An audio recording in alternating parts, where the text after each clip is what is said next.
தமிழ் நண்பர்கள் அனைவருக்கும் வணக்கம். அக்னி சிறகு சேனல் சார்பாக இந்த வீடியோவுக்கு உங்களை அன்புடன் வரவேற்பது நான் உங்கள் கௌசி. கார்த்திகை ரேவதி சீரியலுடைய இன்றைக்கி எபிசோடுக்கான ரிவ்யூ என்ன அப்படின்றத பார்க்கலாம். எபிசோடை பொறுத்த வரைக்கும் கார்த்தி தன்னுடைய ஃப்ரெண்டை ரேவதிக்கு பார்த்துருக்க மாப்பிள்ளை அப்படின்னு சொல்லி மண்டபத்துக்கு கூட்டிகிட்டு வந்துட்டார். ஆனால் மயில் வாகனம் ரேவதியை காமிக்கிறேன்னு சொல்லி துர்காவை காமிக்கிறாரு. ஸோ இதனால் துர்கா தான் ரேவதின்னு நவீன் வந்து தவறாக புரிஞ்சுக்கிறாங்க. இவங்க ரெண்டு பேருக்கும் இடையில கனெக்ஷனை ஸ்ட்ராங் படுத்தணும் அப்படின்னு சொல்லி ஒரு பிளானை போட்ட மயில் வாகனம் கூட தன்னுடைய மாமனாரையும் சேர்த்துக்கிறாங்க. ஒரு பக்கம் துர்காவை கூட்டிகிட்டு மயில் வாகனம் வர, இன்னொரு பக்கம் ராஜராஜன் நவீனை கூட்டிகிட்டு வர.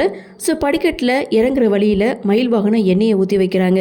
அப்படி இறங்கி வரும்போது துர்கா அந்த எண்ணெயில் கால் வைக்க வலிக்கு விழ போகிற துர்காவை நவீன் தாங்கி பிடிக்க அந்த இடத்துல பேக்ரவுண்ட் மியூசிக்கோட இந்த சீனை வந்து முடிக்கிறாங்க.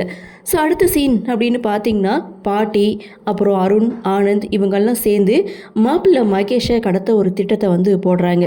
ஸோ இதை மாயா கேட்டுட்டு நீங்கள் கிரிமினல்னா நான் கிரிமினலுக்கு மேலே கிரிமினல் அப்படின்னு சொல்லி ரூமில் இருக்கக்கூடிய மகேஷை கூட்டிகிட்டு அங்கேருந்து போகிறாங்க. அப்போ தான் நவீனுடைய என்ட்ரி. நவீன் ரெஸ்ட் ரூம் எங்கே இருக்குன்னு சொல்லி கரெக்டாக மாயா கிட்டே கேட்க, மாயாவும் மணமகன் அறைய காமிக்க அவர் ரெஸ்ட் ரூம் வந்து யூஸ் பண்ணிகிட்ருக்காங்க.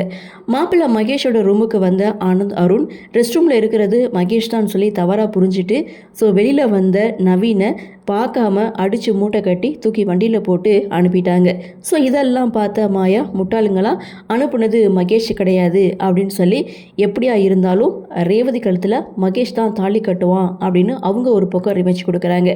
இன்னொரு பக்கம் ஹாஸ்பிட்டலில் ஒர்க் பண்ணக்கூடிய அந்த நர்ஸை தேடி கார்த்தி அவங்க வீட்டுக்கு போகிறாங்க.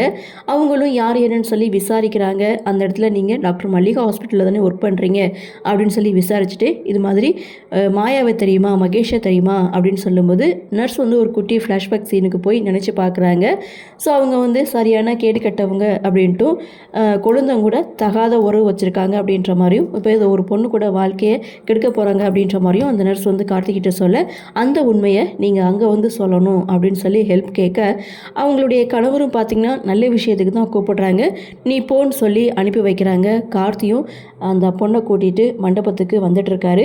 இன்னொரு பக்கம் நினச்ச மாதிரி கல்யாணம் நடக்குமா நடக்காதா அப்படின்னு சொல்லி பாட்டி ஒரு பக்கம் வழக்கம் போல் முருகனை தேடி வந்துட்டாங்க.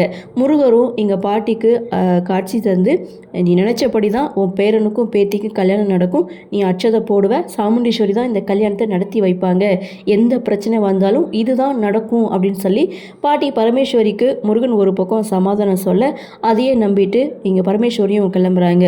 ஸோ பரமேஸ்வருடைய திட்டத்தை தெரிஞ்சுக்கிட்ட மாயா மகேஷை காப்பாற்றிட்டாங்க.